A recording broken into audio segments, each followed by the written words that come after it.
करता हूँ अपने प्रोग्राम 295C में। आज फिर हम एक ऐसे केस पर बात करेंगे जो कि लाहौर में 2017 में दर्ज करवाया गया, जो कि एक झूठा मुकदमा 295C का हमारे एक भाई नदीम सैमसन पर मुकदमा दर्ज करवाया गया। ये मुकदमा खुद एक ऐसे शख्स ने करवाया जो कि एक सूदखोर है, खुद एक क्रिमिनल है। तो आज हम इस मुकदमे पर बात करेंगे और आप सबको उसके जो असल वर्सा हैं, जो घर वाले हैं, उनसे आपकी बात करवाएंगे और सुनेंगे कि ये मुकदमा क्या है, क्यों बनाया गया और 4 सालों से इस केस की कहां तक ये केस पहुंचा। जी व्यूअर्स, आज हमारे साथ उनके भाई हैं हमारे स्टूडियो में, जिनका नाम अंजुम कमाल है। मैं उन्हें वेलकम करता हूं अपने स्टूडियो में। अमेरिका से हैं वो। मैं आपको वेलकम करता हूं अंजुम भाई। बस यस्सो में सबको सलाम। बहुत शुक्रिया गैस्पर भाई और बीटीएल टीम का शुक्रिया जिन्होंने मुझे मौका दिया कि मैं इस पे बात कर सकूं। अंजुम साहब, मैं आपसे ये पूछना चाहता हूं कि ये मुकदमा जो नदीम सैमसन पर हुआ, क्या वाकया है, क्या आप व्यूअर्स को बताएंगे? श्योर। ये सर 2017 का 2017 का इंसिडेंट है। बेसिकली हमारा जो ताल्लुक है वो शाहदरा लाहौर से है। ओके। तो शाहदरा में ये प्रॉपर्टी मैटर था, जिसमें मेरे जो बड़े भाई थे नदीम सैमसन, उन्होंने गिरवी पे मकान लिया था। ओके। तो हमारे पाकिस्तानी जो कम्युनिटी है वो समझते हैं कि गिरवी का क्या मतलब होता है, लेकिन हमारे जो यूरोपियन कम्युनिटी है, अगर वो ये प्रोग्राम देख रहे हैं तो मैं उनके लिए ये थोड़ा सा इस पे बताना चाहूंगा कि गिरवी एक ऐसा लीज है, ऐसा एग्रीमेंट है जिसपे आप ऑनर को कुछ रकम देते हैं और बदले में आप 1 साल या 2 साल का एग्रीमेंट जब करते हैं तो आपको कोई भी जो रेंट पे नहीं करना पड़ता, आपको कोई यूटिलिटी बिल्स भी पे नहीं करने पड़ते। 1 साल के बाद या जितनी देर का एग्रीमेंट किया हो उसके बाद ऑनर जो है वो आपको आपकी रकम अमाउंट वापस देता है और आपने वो जो मकान है वो छोड़ देना होता है। तो ये एग्रीमेंट जो तय पाया गया ये नदीम सैमसन मेरे भाई के दरमियान और मालिक मकान उनका नाम था सखावत अली डोगर, ये उनके दरमियान तय पाया गया था। अच्छा, अब ऐसा हुआ है कि जब 2017 में जब ये एग्रीमेंट जो लीज था ये खत्म होने का था, तो मेरे भाई ने नदीम सैमसन ने 1 महीना पहले जो मालिक था सखावत अली डोगर उसको नोटिफिकेशन दिया कि भाई ये मैंने मकान छोड़ना है, लिहाजा आप मेरी जो अमाउंट है वो मुझे रिटर्न का जो अरेंज करें।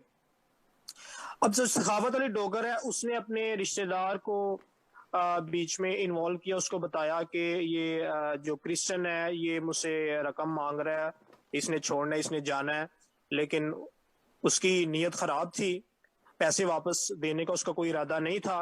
लिहाजा उसने अपने रिश्तेदार अब्दुल हक गोगा को बीच में इन्वॉल्व किया और एक साजिश की, और उस साजिश के तहत उन्होंने क्या किया कि उसको जो अब उसका रिश्तेदार था अब्दुल हक गोगा, वो उसका जो मरकजी करदार बन गया। उसने अपने नाम की जो एक सिम निकलवा के और एक फेक फेसबुक अकाउंट अपने नाम का बनवा के, लेकिन वो जो फेसबुक अकाउंट था वो जिस सिम पे बनाया गया था वो मेरे भाई नदीम सैमसन के नाम की थी, वो डुप्लीकेट सिम थी। तो वो फेक अकाउंट उसने बना के और उसपे ब्लास्फेमस जो मटेरियल था वो उस पर अपलोड किया, क्योंकि वो डुप्लीकेट नंबर नदीम सैमसन की सिम का था, लिहाजा वो मेरे भाई को इस साजिश का शिकार बनाया गया। मैं थोड़ी सी यहाँ क्लियर चाहता हूँ। 24 नवंबर 2017 को मेरे भाई को एफआईए वालों ने जो है वो उठा लिया और 25-26 3 दिन फिजिकल रिमांड लिया, टॉर्चर किया, टॉर्चर सेल में रखा और उनकी जो हालत थी वो हालत गैर हो गई थी, और फिर उन्होंने उनको इसको जेल भेजने के लिए सर्विसेज हॉस्पिटल लाहौर से राब्ता किया। तो जब वहां पे भाई को लेके गए हैं तो सर्विसेज हॉस्पिटल लाहौर के जो डॉक्टर्स हैं, मेडिकल बोर्ड है, उन्होंने कहा कि ये बंदा मरने को है, अबाउट टू डाई, लिहाजा हम इसका कोई क्लियरेंस का मेडिकल सर्टिफिकेट तैयार नहीं कर सकते, ओके क्योंकि जेल में भेजने के लिए किसी भी मुलजम को थाना या पुलिस स्टेशन या टॉर्चर सेल के बाद जेल में भेजने के लिए ये एक रिक्वायरमेंट है कि उसका मेडिकल उसका क्लियरेंस होना हेल्दी चाहिए, होना ये बंदा बहुत ठीक है। जरूरी है। लिहाजा सर्विसेज हॉस्पिटल में मेरे भाई के जो डॉक्टर्स थे उन्होंने रिफ्यूज कर दिया कि हम इसका कोई झूठा या फेक सर्टिफिकेट नहीं बना सकते, क्योंकि बंदे को कुछ हो जाए या उसे कुछ हो गया तो ये सारी जिम्मेदारी हम पे आएगी। बिल्कुल। लिहाजा फिर ये, जी सर, जी जी आप कंटिन्यू करें। अच्छा, फिर ये जितने भी ये पुलिस वाले थे, एफआईए वाले, जिन्होंने तशद्दुद किया, फिजिकल टॉर्चर किया, ये मेरे भाई को 26 की शाम को वहां पे ले गए। मुंशी हॉस्पिटल है, ये लाहौर के एक साइड पे है, जी बैरूनी तरफ। तो जी वहां पे इन्होंने डॉक्टर से साजबाज की और उसे मैनिपुलेट किया गया कि ये इस बंदे ने ब्लास्फेमी की है, ही इज ब्लास्फेमस। तो लिहाजा उसका जैसे भी है उसका जो फेक मेडिकल क्लियरेंस सर्टिफिकेट है वो बनाया जाए। तो उस डॉक्टर ने वैसे बना दिया, मेरे भाई की हालत गैर थी, लिहाजा उस मेडिकल सर्टिफिकेट को लेके उसको भाई को कैंप जेल, जिसको डिस्ट्रिक्ट जेल लाहौर बोला जाता है, वहां पे उनको एज ए एक्यूज्ड वहां पे रखा गया। और अभी भी जो उनका ट्रायल है वो कोर्ट में चल रहा है एंड ही इज एक्यूज्ड, और 3.5 साल हो गए हैं अभी तक जो है he is under trial. Okay. मैं थोड़ा सा यहाँ पर क्लियरेंस चाह रहा हूं कि जो सिम उसने निकलवाई वो आपके भाई के नाम पे निकलवाई है? जी सर। जी सर, ठीक है। तो जो शनाख्ती कार्ड मैं जो समझ रहा हूं इसको कि क्योंकि शनाख्ती कार्ड लेके वो सिम देते हैं, तो वो जो शनाख्ती कार्ड था वो उन्होंने वो वाला इस्तेमाल किया जो एग्रीमेंट बनाते वक्त या जो भी था वो किया। एग्जैक्टली सर, ये मैं बताता चलूं कि ये जो इस मुकदमे का जो मरकजी मुद्दई है जो वो है अब्दुल हक गोगा। गोगा जी और उसके वो एक असरो रसूख वाला बंदा है, उसके लिए कोई भी जो है चीज हासिल करना, इस तरह की इलीगल कोई एक्टिविटी उसके लिए मुश्किल नहीं है। और उसका ये कारोबार यही है कि वो लोगों की जो प्रॉपर्टियां पहले तो देता है, उसका बेसिक जो उसका कारोबार है वो लोगों को ब्याज देना और सूद पे पैसे सूद, देना है। बिल्कुल बिल्कुल उसके बाद आपको पता है जो ऐसे लोग कारोबार करते हैं उनके सियासी असर रसूख होते हैं, पुलिस में, बिल्कुल एफआईए में उनके हाथ काफी लंबे होते हैं। तो उसने बिल्कुल मेरे भाई के जो नंबर था उसको इस तरीके से अपने सियासी असर रसूख से उसका डुप्लीकेट जो सिम है वो इशू करवा के तो ये सारा कुछ किया।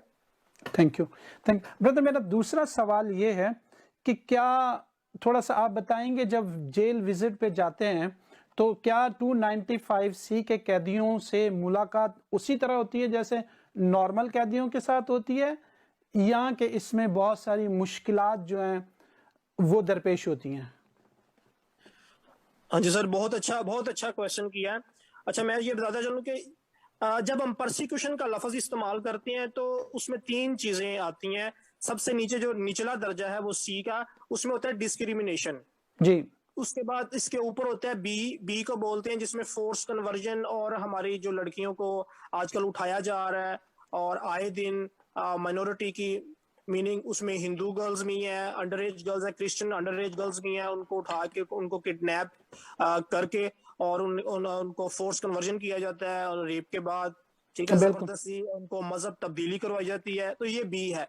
और नंबर ए पे आता है ब्लास्फेमी। तो ये जी 3 चीजें जब इन तीनों जो जुज हैं, ये अज्जा हैं प्रोसिक्यूशन के। तो डिस्क्रिमिनेशन जोन सी है, जब आप यहाँ पे जेल विजिटेशन के लिए जाते हैं तो आपको यहाँ भी जेल जो डिस्क्रिमिनेशन है, इम्तियाजी सलूक का सामना करना पड़ता है।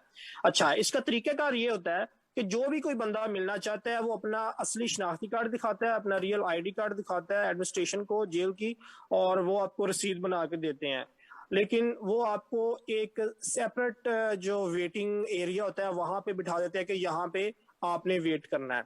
अच्छा, अब एक चीज इसमें जो मैंने पिछले साल जो मैंने जाती तौर पे जो मेरा तजुर्बा है वो ये है कि मैंने किसी सोर्स के थ्रू वहां पे अपने भाई से जो है पर्सनल एक मुलाकात करनी चाहिए, उसे कहते हैं स्पेशल मुलाकात। तो जी। स्पेशल मुलाकात मैं करने के लिए गया, एक मैंने किसी ऑफिसर से फोन भी करवाया, जेल सुपरिटेंडेंट को कॉल करवाई, लेकिन इसके बावजूद मेरे भाई को मुझसे स्पेशल मुलाकात नहीं करने दी गई। अच्छा, अब देखिए वहां पे जो डाकू हैं, जो चोर हैं, जो जनाकार हैं, जो रेप के केसेस में, उनसे आप स्पेशल मुलाकात कर सकते हैं। बिल्कुल। लेकिन तौहीन रसालत के जो मुलजम है, जिसका अभी जुर्म साबित नहीं हुआ, आप उसे कोई स्पेशल मुलाकात नहीं कर सकते, कोई सोर्स नहीं लड़वा सकते। नंबर वन तो ये बात है। जी। अच्छा, जब आप उसको शनाख्ती कार्ड के थ्रू जब आपको रसीद मिलती है, तो फिर डिस्क्रिमिनेशन आगे फिर शुरू होती है कि वो जो जितने भी वो जो उसमें प्रिजन जो पुलिस के जो एहलकार होते हैं, वो आपको बड़ी हकीर नजरों से देख रहे होते हैं, और कभी आपको कहते हैं वहां बैठो, कभी आप कहते हैं वहां बैठो। तो इस तरीके से वो आपको तंग करते हैं, जलील करते हैं। और जो हमारी खवातीन है, हमारी मसीही बहनें, या कह ले कि ब्लास्फेमी के जो दूसरे जो मसीही कैदी हैं, उनके खानदान में खवातीन का तो कोई हाल ही नहीं है कि वो खवातीन जाके वहां पे किसी अपने फैमिली मेंबर से मुलाकात कर सकें।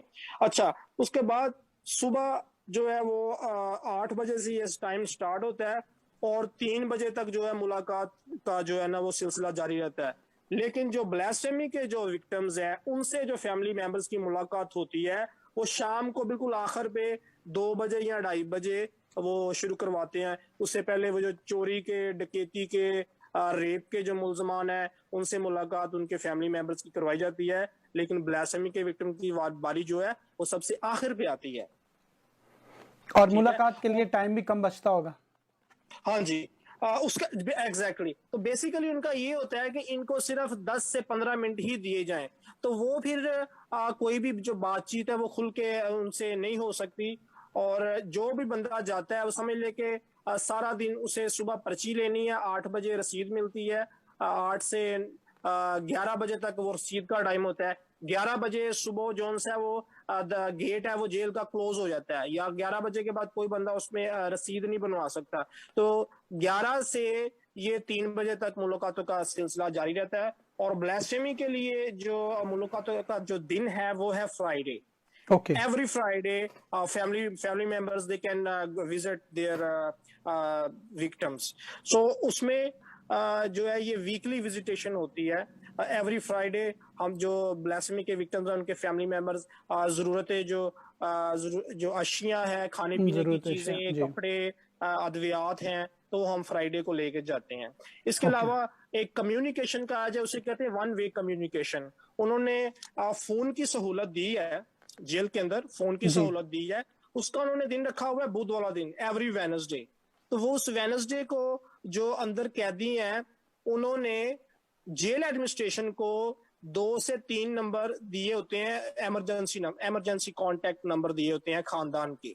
जी। तो एवरी वेनसडे वो वहां से जो जेल के अंदर जो टेलीफोन बूथ होते हैं, उनसे वो अपने जो अजीजो अकारब हैं उनको वो कॉल कर सकते हैं।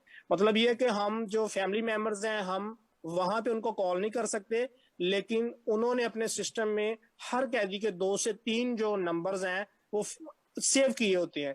तो वो फिर उन्हीं 2-3 जो नंबर उनके सिस्टम में मौजूद होते हैं, जो कैदी होता है, जो मुलजम होता है, वो एवरी वेनसडे अपने घर वालों से बात कर सकता है कि मुझे ये चीज अशिया की जरूरत है, या आइंदा फ्राइडे आप ये चीजें लेके आए, या मुकदमे के बारे में वो शेयरिंग कर सकते हैं उस 3 से 4 मिनट की छोटी सी कॉल में। ओके ब्रदर, क्या आप ये बता सकते हैं कि क्या जैसे सेम कैदियों को जैसे चोरी, डकैती या कत्ल, इस तरह के जो कैदी होते हैं उन्हें बैरकों में रखा जाता है, इनकी बैरकों की पता है कि सूरत हाल क्या होती है और क्या किस तरह की मुशक्कत इनसे ली जाती है?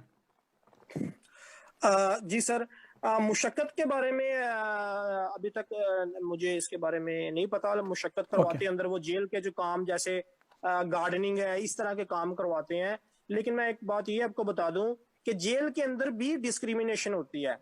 उन्होंने जेल के अंदर जो ब्लास्फेमी के विक्टिम है उसमें चाहे क्रिश्चियंस हैं, क्रिश्चियंस, सुन्नी मुस्लिम्स कम्युनिटी, फिर उसके बाद अहमदी कम्युनिटी, और शिया कम्युनिटी, ये जितने भी ब्लास्फेमी के विक्टिम्स होते हैं, इनकी एक अलग से बैरक होती है, एक अलग से इनको दिया होता है, उन्होंने स्पेस दिया होता है, तो उसको कहा जाता है सिक्योरिटी बैरक डी। जी सिक्योरिटी बैरक होती है, उसमें बड़ी प्रोटेक्शन होती है, जी। और उसमें जितने भी होते हैं ब्लास्फेमी के सारे विक्टिम्स इकट्ठे ही होते हैं। अब ओके देखिए कि वो सारे जो विक्टिम्स हैं उनका किसी पे 295C लगी है, किसी पे ए लगी है, किसी पे बी लगी है, तो वो तो सारे एक दूसरे को समझते हैं कि वो तकरीबन सारे 99% वो सारे जो केसेस हैं वो झूठ की बुनियाद फेक पे, हैं, दुश्मनी की बिल्कुल बुनियाद पे, बिल्कुल तासुब की बुनियाद पर सबको अंदर डाला गया होता है। बिल्कुल। तो अब जो दूसरे लोग होते हैं, जैसे कुछ डकैती या चोरी के इल्जाम में जो वहां पे कैदी होते हैं, अगर उनको पता चल जाए कि ये फलां बंदा जोन सा होता है, कभी इंटरेक्शन हो जाता है, ठीक है, जेल के अंदर ही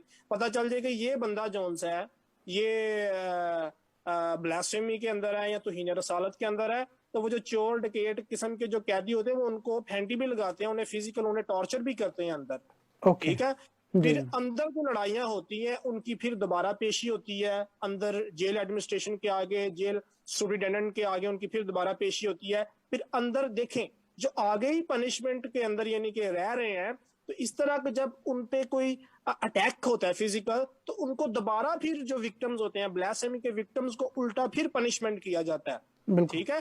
और जी उन्हें डिफरेंट डिफरेंट जो बैरकें होती हैं वहां चक्कर लगवाए जाते हैं, यहाँ चेंज कर दिया, फिर आगे, फिर अच्छा एक बात और, फिर ये भी एक पनिशमेंट होती है कि जो साइकी जो पेशेंट होते हैं, जो पागल किस्म के जो कैदी होते हैं जिनकी दिमागी तवज्जुन दुरुस्त नहीं होती, उनको उनके साथ भी बंद कर दिया जाता है, तो ये बिल्कुल भी एक पनिशमेंट होती है। बिल्कुल। तो ये सारे नहीं जेल के अंदर की बातें हैं, बड़ा अच्छा हाँ आपने किया कि हम आपसे यानी कि हम अवाम को बता रहे हैं जो अंदर इनके साथ जो सलूक होता है, इनकी जो अंदर की जो लाइफ है वो बड़ी खतरनाक किस्म की है। बिल्कुल, क्योंकि मैंने भी थोड़ी सी जानकारी हासिल करने की कोशिश की, तो मुझे ये भी बताया गया कि एक तो उनको इस तरह के मतलब जो ज़हनी बीमार कैदी होते हैं उनकी बैरकों में बंद किया जाता है ताकि उनको सज़ा मिले और ज़्यादा, ठीक है। जी जी जी और दूसरी बात, जो सबसे बड़ी बात यह है कि जो टाइमिंग कैदियों की होती है, फॉर एग्जांपल सुबह 8 बजे से लेके 3 बजे तक गिनती होती है या उसमें उन्हें छोड़ा जाता है, ठीक है। जी जी उस दौरान में 295C के कैदियों को नहीं छोड़ा जाता, जी जी उनको बिल्कुल 1 घंटा दिया जाता है नहाने के लिए और दूसरे कामों के लिए, फिर उन्हें छोड़ा जाता है जब दूसरे कैदियों को टोटल बंद कर दिया जाता है। ठीक है एग्जैक्टली। ब्रदर, थैंक यू, बहुत ज़बरदस्त इंफॉर्मेशन है जो मेरे मतलब हमारे व्यूवर्स के लिए बहुत ज़रूरी है जिसको जाना जाए। मेरा एक और अगला सवाल है कि क्या कभी किसी 295C की फैमिली को जो इस दर्द से जो नाहक उन पर केसेस किए जाते हैं उनमें से वो गुजर रही होती है, फैमिली या मुलजिम, क्या कभी हमारे मसीही सियासतदानों ने या मजहबी रहनुमाओं ने कोशिश की है कि उनको विजिट किया जाए, फैमिलीज को विजिट किया जाए या किसी किस्म की भी सपोर्ट की जाए?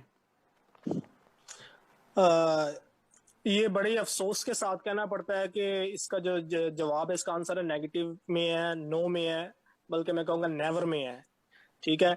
एक देखें बात होती है कि जो हमारे सियासी और मजहबी जो लीडरान हैं उनके जज्बात हैं या उनका अगर दिल है, अगर वो नरम गोशा रखते हैं इन मसीही कैदियों के लिए, तो उनके अंदर से बात एक उठती है कि उन्हें कैदियों का भी ख्याल रखना है, क्योंकि बाइबल मुकद्दस में बताती है कि आप कैदियों को भी खबरगिरी लें, ठीक बिल्कुल है। लेकिन ये नहायत अफसोस की बात है कि इनको कहने से भी ये इन्होंने कभी विजिट नहीं किया।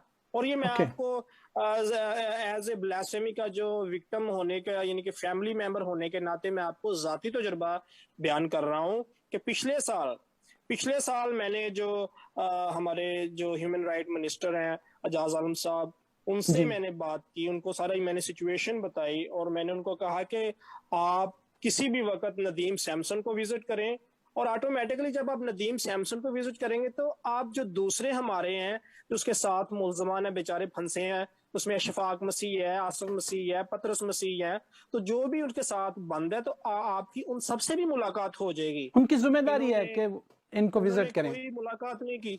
जी सर। जी, मैं कह रहा हूं इनकी जिम्मेदारी है कि इनको विजिट किया जाए, उन्हें हौसला दिया जाए।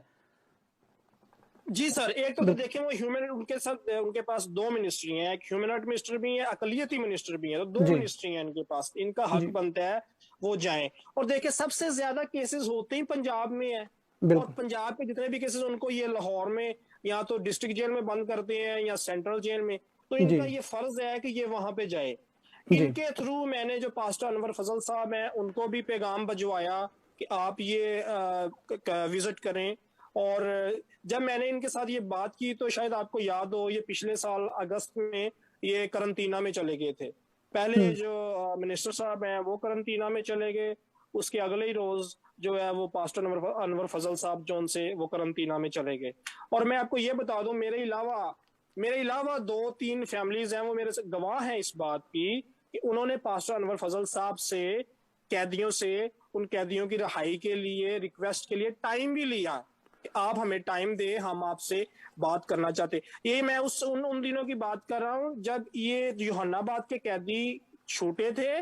तो ये जो ब्लास्फेमी के जो कैदी थे इनके खानदानों ने एक मीटिंग की आपस में कि क्यों ना हम पास्टर अनवर फजल साहब से मिलें, उनसे रिक्वेस्ट करें कि ये जो ब्लास्फेमी के विक्टिम्स हैं उनको भी रहा करवाने के लिए जद्दोजहद की जाए। लेकिन जैसे ही उन्होंने इनसे टाइम लिया है तो ये करंटीना में चले गए। खुदा लिहाजा करे ये ये जो करंटीना में ही फैसला रहें। नाकाम हो गया इनका हमारा। मेरा ये आखिरी सवाल है क्योंकि टाइम बहुत तेजी से गुजर रहा है। आपने जिस मुल्क में आप रहते हैं उसमें रहते हुए आपने काफ़ी एफर्ट्स किए हैं, तो आप शॉर्ट सा ज़रा बताएंगे उन कैदियों के लिए आपने क्या जदोजहद की है? ओके, बहुत शुक्रिया।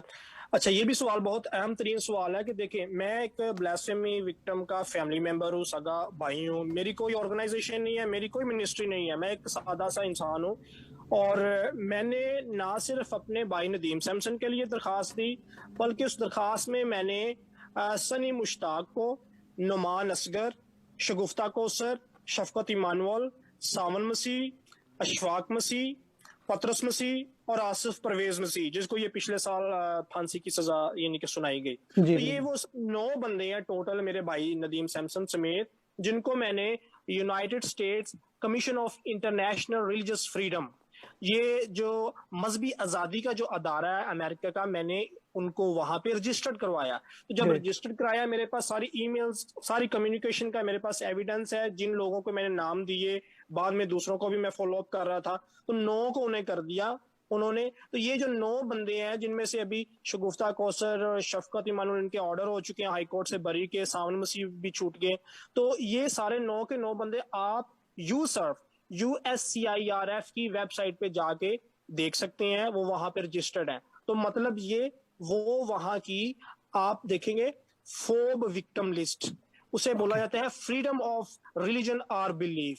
ठीक है, तो ये IRFA 1998 एक्ट के तहत इनको फोब विक्टिम लिस्ट में वहां पे बतौर फेथ प्रिजनर या कह रहे कि बतौर मजहबी कैदी वहां पे रजिस्टर्ड किया गया है, ताकि इनकी आवाज जो सी है वो स्टेट डिपार्टमेंट उठा सके और गवर्नमेंट ऑफ पाकिस्तान है, हुकूमत पाकिस्तान से वो इनकी रिलीज के लिए जो है वो सिफारिशात कर सके। थैंक यू ब्रदर, हम आपका बहुत शुक्रिया अदा करते हैं, एक तो BTL को टाइम देने का और दूसरी बात कि मजलूमों की आवाज़ बनने का।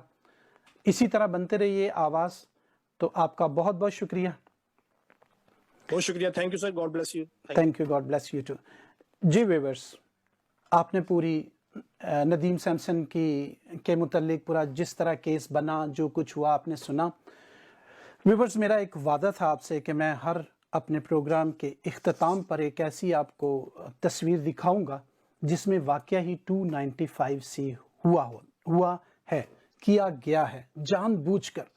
तो आइए आज की तस्वीर देखें, तो फिर इसके मुतालिक मैं थोड़ा सा आपको बताता हूं।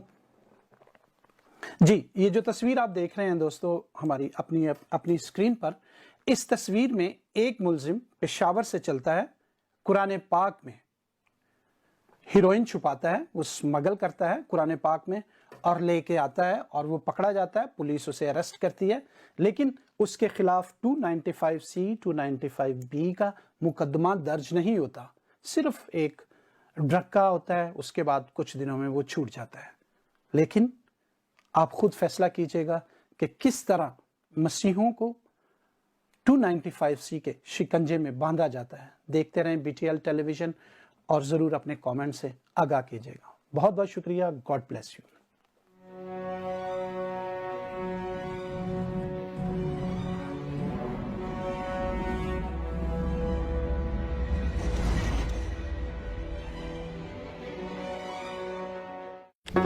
Do not forget to like the video, subscribe BTL TV, and press the bell icon to receive notifications.